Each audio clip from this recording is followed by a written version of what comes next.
Right, welcome back. Now, the death toll in Sudan continues to rise as the ongoing conflict between rival armies, the Sudan Armed Forces, and the paramilitary group, the Rapid Support Forces, threatens to collapse the country's unity. Now, the fighting erupted recently as a result of a tense breakdown in talks between the two parties in trying to find a sustainable military and security solution that will restore a civilian-led transitional government in Sudan.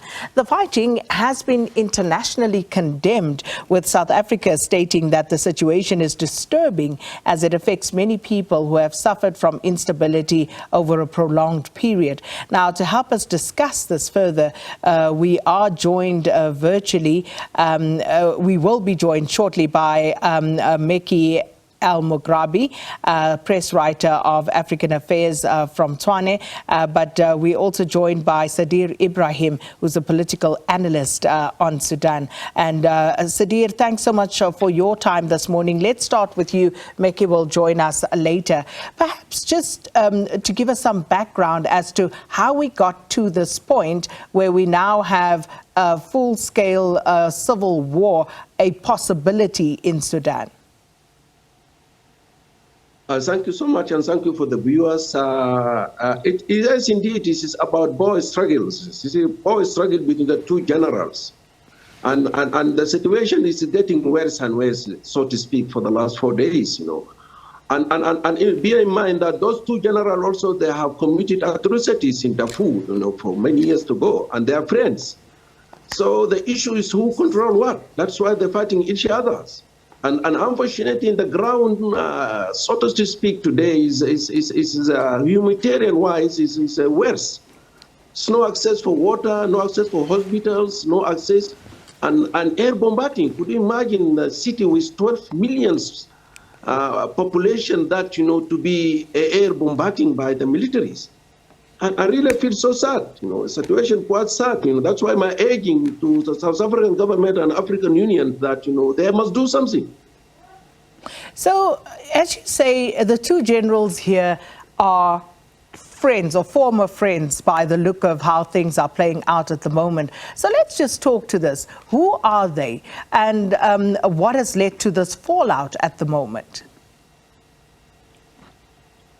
You see, the situation we overthrown the Bashir system, you know, 3 years ago, if my memory set me right. And those two generals are part and parcel of Bashir generals. And we're urging for transition from the military to the civilian governments. And they refuse, both of them, they're refusing to accept the transitions from the civilian, from the military system of Bashir to civilian governments. Simply because they are business in reality, by the way. They are most richest. Precisely the Himeti, the general of Rapid Forces, is one of richest generals in Sudan. In fact, is a transnational military. You see, I hear that in the New York say he's a paramilitary. It's not paramilitary. He's a full military. He has forces more than 100,000 troops. He participated in war in Yemen. He has participated in war in Central Africa, in Chad, in Niger, in Libya. So he's a capable, is a more strong in terms of the army and troops. So it is not just normal militia. You know. That's what I'm saying. That makes things worse. And of course, it has the whole world worried at this point, given just how things have escalated. I do believe we have our other guest joining us now as well.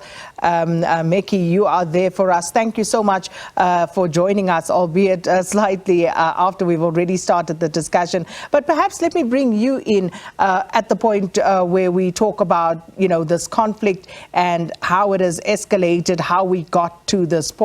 And the question, I think, from what Sadir was explaining is now, if you have these two generals going at it, how are we going to find a solution? You know, where is the solution likely to come from? Thank you for inviting me for this program. Now I'm currently in Khartoum. I'm in a place that we have two centers of conflict.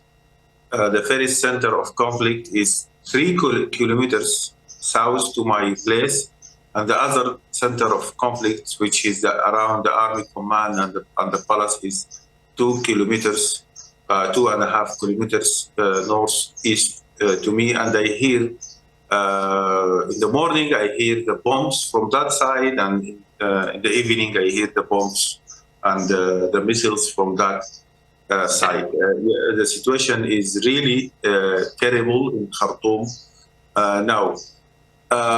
Yes, it is true that the transition was a fake transition in Sudan. The revolution was real revolution.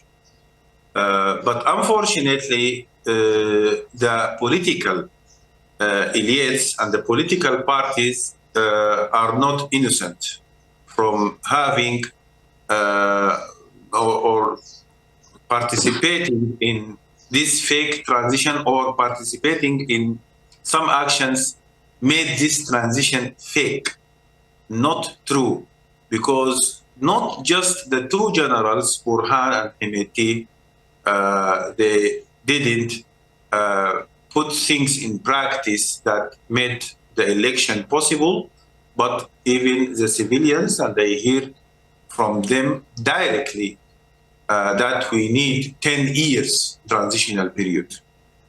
And we have a problem in Sudan. There is a deep political division, because the former regime of Bashir was more to the right, to the rightist and the Islamist, and the powers that they came after the revolution, most of them to the left and to communist and socialist.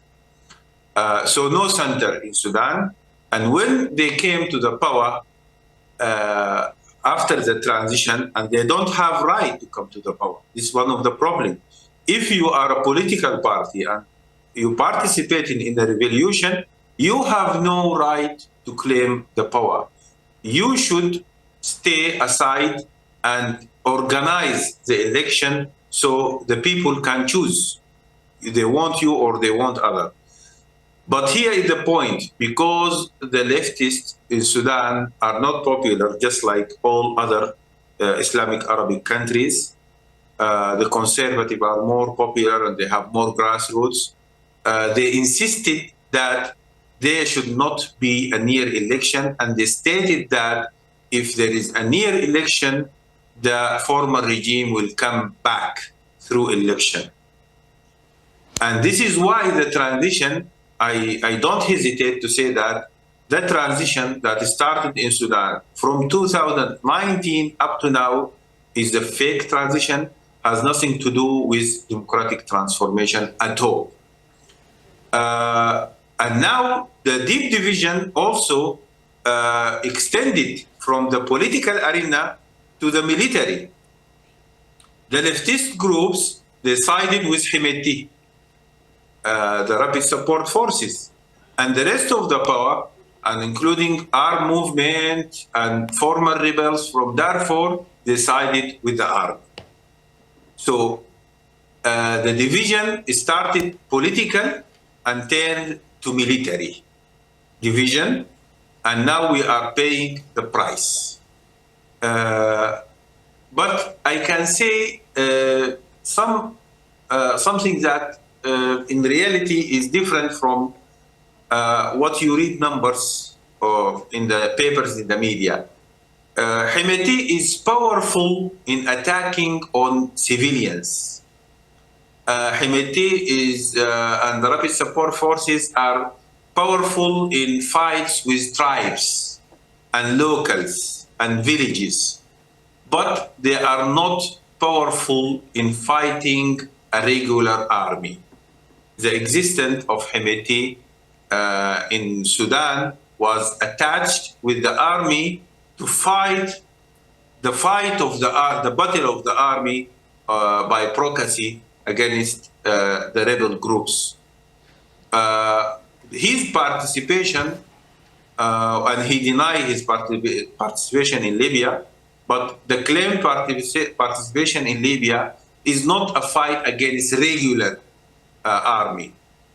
Also in Central Africa, you are talking about militias that fighting each others, and he's supporting side. And that was a good atmosphere for Wagner and Russians and mercenaries and all things that you are witnessing now in the Sahel region, by the way. It is not just in Sudan. You are talking about the Sahel region from Senegal. Senegal is safe, but you can see from Mauritania or Mali up to Darfur, and you can extend the Sahel region with the Savannah region, including Ethiopia and Somalia. I'm a journalist by career that traveled in this region for 25 years. My focus is sub-Saharan Africa, and I witnessed the civil war in Somalia, in Ethiopia, in Burundi, and definitely my country, Sudan. I can say the nature of conflict is same, and the Western intervention is very heavy. I don't use the Western intervention as an excuse to hang our problems as African on the former colonial power. But in reality, the conflict started small, but after that, the conflicts prolonged by the Western intervention and even the international intervention from United Nations, because they benefit out from having refugees camps. If you have African in refugees camps, you have more donation, you have more relief, you have more jobs created for the United Nations, for the Western organization, and not so-called human rights organization. And we didn't see any human rights on the ground. Mekki and Sadir, unfortunately, we don't have more time, so we literally have a minute. So I just want to hear from both of you, given that people are now dying and the death toll is rising. We also hear that there doesn't seem to be, at this point, any appetite for some sort of mediation effort to bring about peace and stability. So where to from here? Sadir, I'm going to start with you, end with you, Mekki. Just very briefly, in 30 seconds or less, where should Sudan be moving to now? Just for the nutshell that, we need a safe, open corridor for humanitarians, That is one solution. And we need the African solution to African problems. I think that is the right time for us as Africans, to solve our problems. So the situation, the humanitarian in the ground that need to be attended to by African Union and by South African government, by South African civil societies. We need to do something right now. Thank you. Mekki? Yes, I cannot agree more. What has been said by my colleague is exactly what we need. African solution for African problems and humanitarian corridors. But I just want to add that we should not connect the humanitarian corridors with the United Nations. We should count on the Red Cross and the Red Crescents and other humanitarian organizations. We have very bad experience with the United Nations directly. Also, the African solution still should not be connected with the African Union. The African Union now is taking side in this conflict, but I think a country like South Africa, a country like Kenya, friends of Sudan, that they are trusted among other sides, could be better for making African solution, just like what had happened in Pretoria Agreement between Ethiopian government and the TPLF. Okay. Thanks so much, gentlemen, for your time. And of course, just scratching the surface, we'll definitely be talking more about this. Mekki Elmograbi is a press writer of African Affairs. And from Tshwane, we're also joined by Sadir Ibrahim, a political analyst on Sudan, talking about the hostile fighting between the Sudanese armed forces and the rapid support forces that threaten to collapse the country's unity.